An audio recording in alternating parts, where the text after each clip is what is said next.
Hey gang, today I have a 2006 Toyota Corolla CE, and I'm going to do a couple things today on it. One is replace the serpentine belt, and the other is going to do a front brake pad replacement.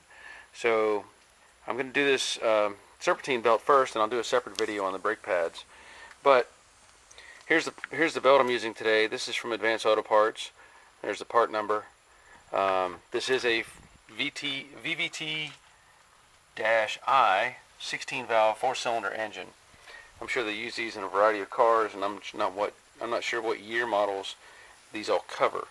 But in order to replace the serpentine belt, one of the things I'm going to do is remove this cover off the top. It just gives a little more access between here because I have to get to that tensioner. I know it's hard to see, but once I remove this cover, I'll show you more what I'm talking about. And to remove that cover, there's two 10mm nuts in here, and then there's two plugs back here. So when you remove the nuts, you'll pry or push up on the cover, and keep a hand on top of these little pins or plugs because they'll go flying if you don't.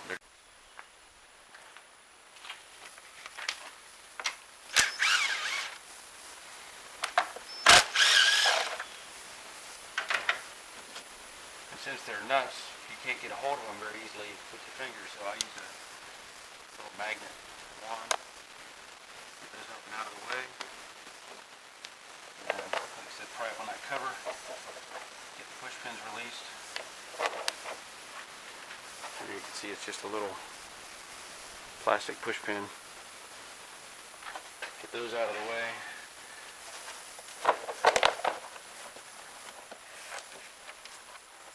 And now you have a little bit more access, not much, but a little, to that tensioner. Alright, so to give myself a little more access to the tensioner, I'm going to take these two nuts off of the AC line so that it can be moved out of the way. This is again a 10mm nut.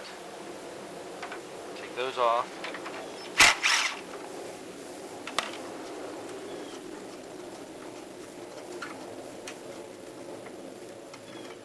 And then the brackets can be rotated on the line, and that gives you just some play in the hose assembly. So now I want to show you. Tensioner is down here, right here. This device. It's got one of these. It looks like a little piston, or a shock absorber, I should say, mounted on it. And this bolt here, or this head of a bolt, it's part of the assembly. That's a 19mm, and then this down here, that is a tension bolt. Once the serpentine is in place, this gets tightened so that it doesn't move. And I'll show you what I mean here in a minute. But basically, I have to release this bolt. I don't need to take it out. I just need to take tension off of it.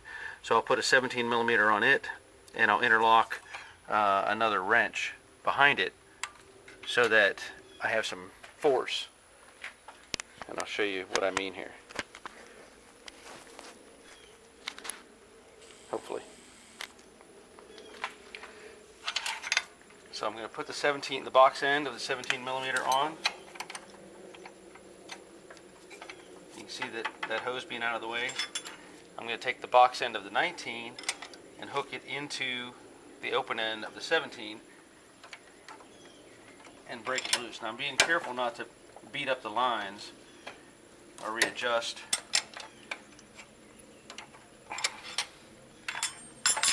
And now that bolt, again, I'm not removing it, I'm just taking tension off.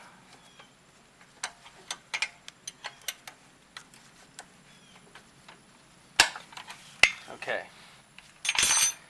Now I'll take the box end of the 19 and slip it onto what looks like a bolt head. It's actually part of the assembly, it's not a bolt.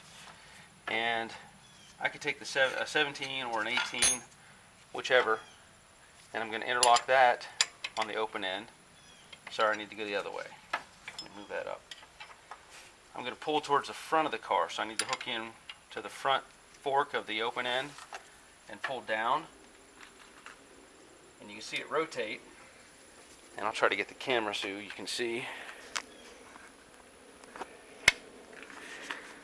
But you can see how I'm interlocked here. There's the bolt. And by pulling down or forward towards the front of the car, that makes that little shock absorber compress. Hopefully there's enough light to see that. But it relieves tension on the belt. So once I get that tension relieved, by pushing again forward, I can grab the belt with my other hand and pull it off of the alternator and then let this release. And then it's a matter of snaking the old belt out, getting the new one in the same way and doing the same thing, have it preset. I'll pull forward and loop that back on to the alternator. Alright, so it took a little effort, but I was able to get the new belt in place. And I wanted to show you this tool as well. This is part of a toolkit from Harbor Freight. And it comes with a few sockets and some open end. Basically looks like the end of a wrench. It would slip onto this end, which is just your standard ratchet 3/8 opening or 3/8 post. I'd used this before and I'd forgotten I had it, but I'd broken the post out of the arm, so I had to re-weld that back on. That's the only flaw that I found with this. It's a good idea otherwise, but I wanted to show you that because I'm going to use that to move the tensioner.